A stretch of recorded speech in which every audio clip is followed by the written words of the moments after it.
पुण्याचा तो दिवस रथयात्रेसाठी जमतात हजारो भाविक, रथयात्रेसाठी जमतात हजारो भाविक।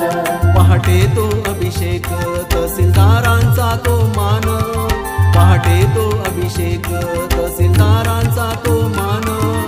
एकमुखान बोला बोला जय जय मामलेदार, एकमुखान बोला बोला जय जय मामलेदार, एकमुखान बोला बोला जय जय मामलेदार।